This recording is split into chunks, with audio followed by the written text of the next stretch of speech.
नमस्कार, मैं प्रभाकर द्विवेदी और आप देख रहे हैं फास्ट न्यूज इंडिया। इस वक्त की बड़ी खबर एमपी के भिंड जिले से है। भिंड में दलित युवक के साथ अमानवीय घटना, कांग्रेस विधायक पहुंचे अस्पताल। मध्य प्रदेश के अटेर विधानसभा क्षेत्र के अजुद्दीपुरा गांव में एक दलित युवक के साथ अमानवीय व्यवहार किए जाने का मामला सामने आया है। आरोप है कि कुछ दबंगों ने युवक को ग्वालियर के डीडी नगर से उठाकर लाया, रास्ते में उसकी मारपीट की और उसे जबरन पेशाब पिलाई। इस घटना की जानकारी मिलते ही डबरा विधायक फूल सिंह बरैया भिंड जिला अस्पताल पहुंचे और पीड़ित युवक से मुलाकात की। उनके साथ कांग्रेस के ग्रामीण अध्यक्ष रामशेष बघेल, प्रवक्ता पंकज त्रिपाठी और पूर्व अध्यक्ष जय श्रीराम बघेल भी मौजूद रहे। विधायक बरैया ने घटना की निंदा करते हुए कहा कि यह भारतीय जनता पार्टी की सरकार में लगातार बढ़ती अमानवीय घटनाओं का उदाहरण है। उन्होंने प्रदेश कांग्रेस अध्यक्ष जीतू पटवारी से भी फोन पर बात की। पटवारी ने कहा कि पार्टी पीड़ित परिवार के साथ खड़ी है और यदि आवश्यक हुआ तो वे स्वयं मिलने आएंगे। उन्होंने निर्देश दिया कि इस मुद्दे को विधानसभा में उठाया जाए ताकि दलित युवक को न्याय मिल सके। देखिए, राजेश शिवहरे की रिपोर्ट। इस खबर में इतना ही। जल्द मिलेंगे कुछ अन्य खबरों संग। तब तक के लिए आप देखते रहे फास्ट न्यूज इंडिया। इस तरह की खबरों को देखने के लिए चैनल को अभी subscribe, like, comment, cut, share अवश्य करें।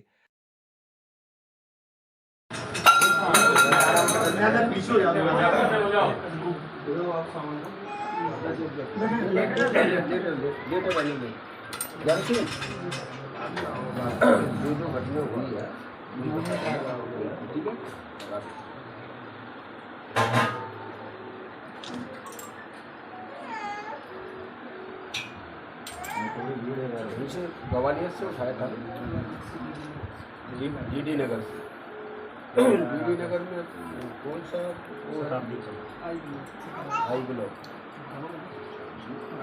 ये लोग वहाँ रहते हैं तो ये भी यहीं से वहाँ से लेकर के सीधे बाहर में रख के आ जाते।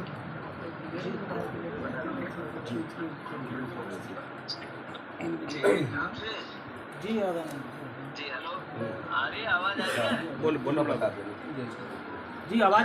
हाँ बोल रहा हूँ। जी आदरणीय आवाज आ रही है। जी भैया जी कहाँ है? बरैया साहब ये मैं खड़ा हूँ। हाँ जी, क्या बच्चा है? हाँ जी, बच्चा है। ये बच्चा ज्ञान सिंह ज्ञान सिंह नाम है। ये बच्चा आज लेटा है, ये पूरा बताएगा। अच्छा ज्ञान सिंह, क्या नाम है पूरा आपका बेटा? ज्ञान सिंह जाकर नाम है। अच्छा, क्या घटना क्या है पूरी?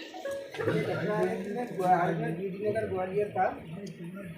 हाँ, मुझे सोनू बढ़िया आज से 3-4 दिन पहले फ़ोन किया था कि मेरी गाड़ी चलाओ तुम।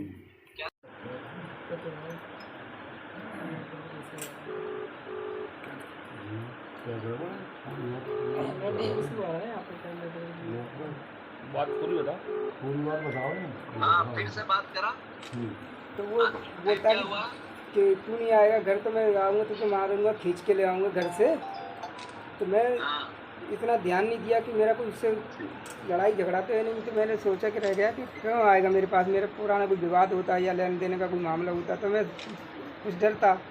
मैंने कुछ सोचा ही नहीं इसके बारे में। तो ये 20 तारीख को 2 से 3, 5, 4 के बीच में लमसम में ये घर पे आए 3 लोग बोलेरो लेके।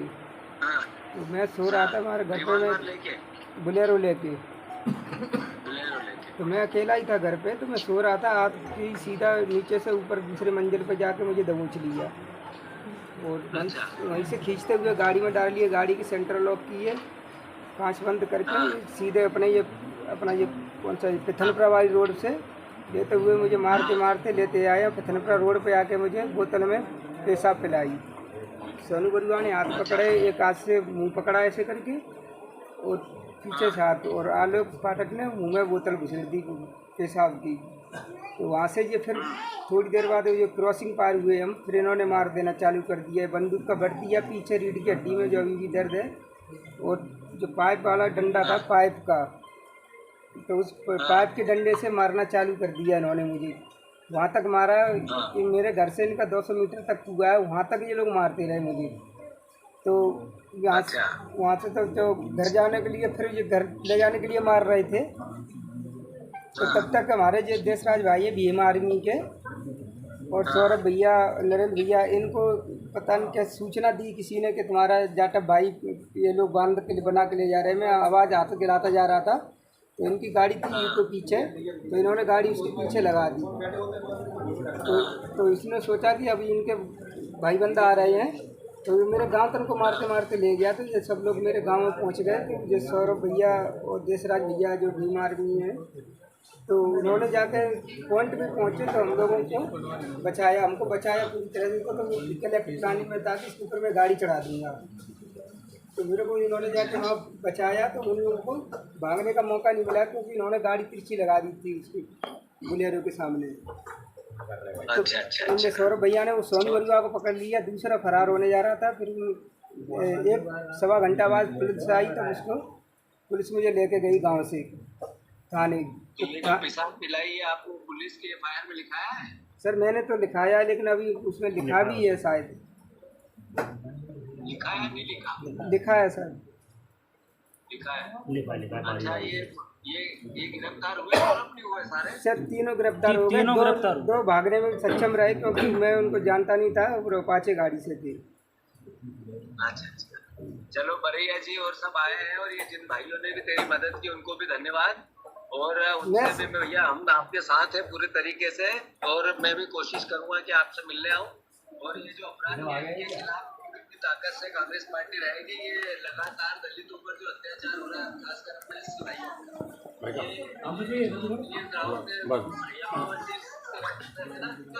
विचारधारा की कहानी है। ये जो लगातार आदिवासी भाई पे पेशाब कर दी थी रात में, तो ये लगातार इस तरीके की घटनाएं घट रही है। तो मैंने सीएम को भी पत्र लिखा है, और हम पूरी लड़ाई लड़ेंगे भैया, और तेरे सम्मान के साथ है ना, आपके सम्मान के साथ है दोस्त। थोड़ी घटना रहेगी तो पुलिस ने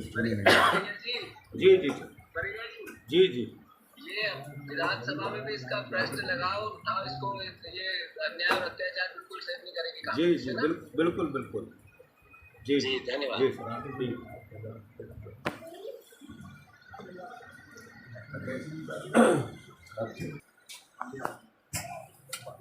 ये बटों से मारा है पीछे?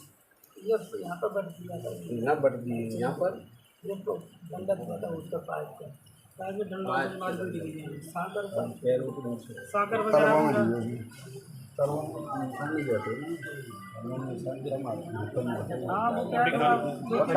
टाइम भी हो गया। ये पाइप उसका फटा उठ गया है ना, दिख रहा है जो नीला नीला बन गया। ये खाली से ये फटा पड़ा है। ये पैरों सब सीधे हो जाओ अच्छे से।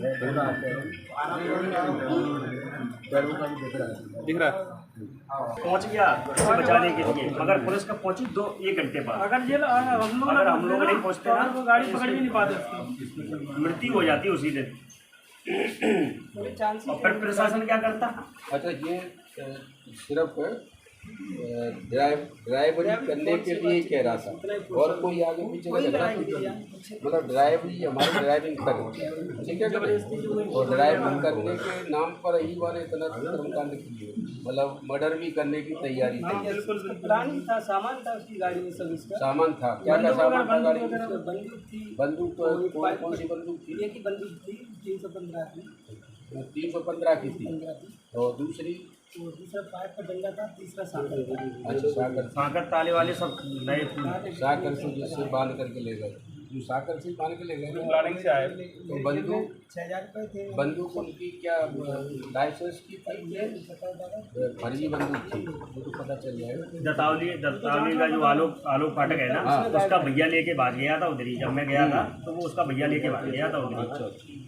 उसके और एक मोटरसाइकिल है, तो पुलिस क्या है इस पर जो कार्रवाई कर दी, चलो वो तो हम सम्मानजनक कार्रवाई करी जो हमने मांग रखी वो।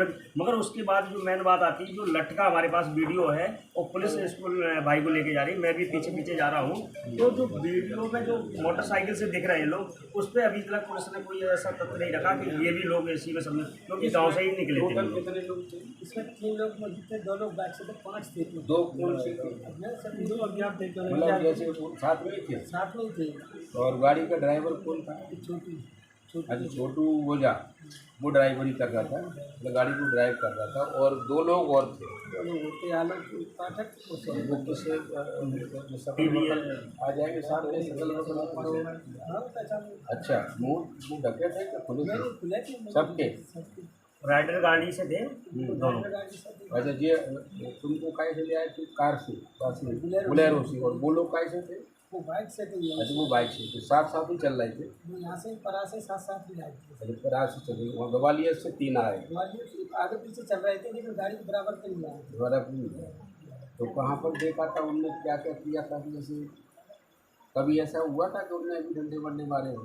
नहीं उन्होंने नहीं मारे, वो प्लानिंग में आ गए थे, तब तक भाई सब लोग पहुँच गए थे। अच्छा अच्छा उन्होंने फोन करके बुलाया था तो पूरे मारने की साजिश की थी, आ जाओ हम यहाँ पर पे आ गए। पीछे यूको गाड़ी देखते हैं, हमारे लोग देखते हैं, जब ये लोग इकट्ठे हो गए तो वो लोग गाँव वाले तो वो बचाने को एग्री नहीं था, क्योंकि वो दमन प्रवृत्ति के व्यक्ति थे। गाँव वाले नहीं बोल रहे थे। सोनू परिवार है।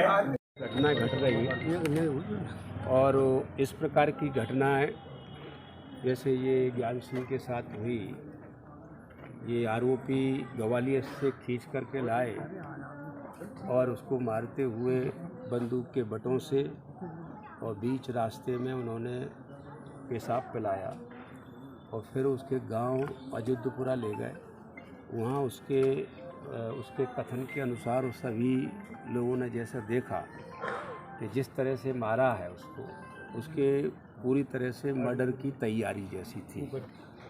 और मैं समझता हूँ कि ये बिना सरकार के इशारे पर इतने बड़े अपराध ये लोग कर तो सकते हैं, लेकिन सरकार का संरक्षण होता है तभी वो करते हैं, और सरकार का पूरी तरह से संरक्षण है। ये यहाँ पर हुआ है भिंड में, अयोध्यपुरा में।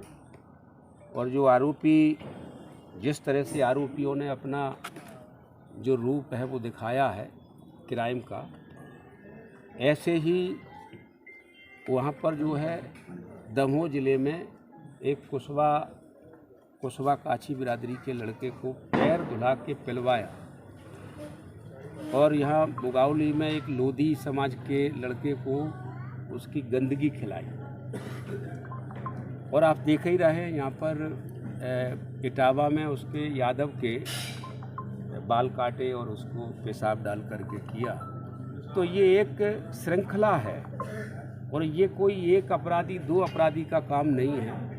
ये एक पूरी तरह से राष्ट्र और राष्ट्र से राज्य लेवल से आदेश है कि इस प्रकार का सबक इन्हें सिखाया जाए। ऐसा मुझे इसमें प्रतीत हो रहा है पूरी तरह से, और इसमें कहीं कोई ऐसी कोई गुंजाइश नहीं है। कल की बात है, एक आदिवासी को भी पेशाब पिलाया।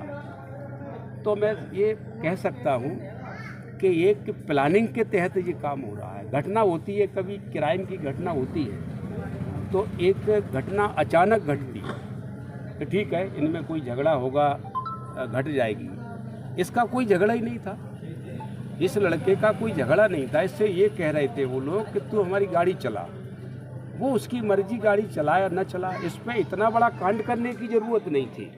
तो यहाँ से पता चलता है कि उन्हें वो कांड करना था, क्योंकि उनको ऊपर सरकार का आदेश था कि ये कांड करना ही है, अन्यथा ड्राइविंग करना हमारी गाड़ी, और वो कोई मना करे, इतना बड़ा कांड कैसे कर देंगे। तो लगातार इस तरह की घटना पूरे मध्य प्रदेश में बढ़ती जा रही है, तो क्या मानते हैं आप? देखो पूरे मध्य प्रदेश में ही नहीं, बल्कि हम लोग मध्य प्रदेश की पृष्ठभूमि से बात कर रहे हैं, ये पूरे इंडिया में हो रही है। तो ये एक प्रकार से जो वो कह रहे हैं, जैसे आए दिन कहते जा रहे हैं कि हम संविधान को ख़त्म करेंगे, तो ये संविधान को ख़त्म करने का तो चैलेंज है।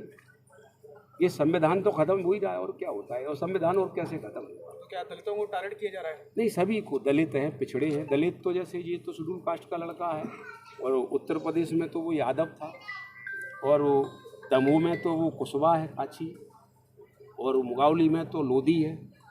ये एससी और ओबीसी और एसटी, ये सभी टारगेट पर है। किसके इशारों पे काम हो रहा है? ये सरकार के इशारे पर। बीजेपी की सरकार है, देश की सरकार है, और राज्य की सरकार, दोनों मिलकर के ये काम करा रहे हैं। और मैं समझता हूँ तो इसका फायदा क्या है?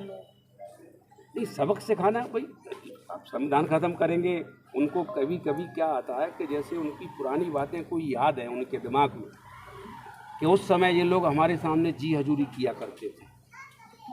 अब आज चूँकि शिक्षित हो गए हैं लोग, जगह जगह पर पहुंच गए हैं, तो अब जी हजूरी करें कि सरकार की ड्यूटी करें, तो वो नहीं करते हैं। उनके पास टाइम नहीं है जी हजूरी करने का, उनके दिमाग में वही भरा हुआ है कि जी हजूरी करें। वो पुराना सिस्टम लाना चाहते हैं, संविधान ख़त्म करके। बस ये इसके पीछे की पूरी साजिश है, तो बड़े पैमाने पर है, इंडिया लेवल से लेकर के राज्य लेवल से लेकर के जॉब तक है।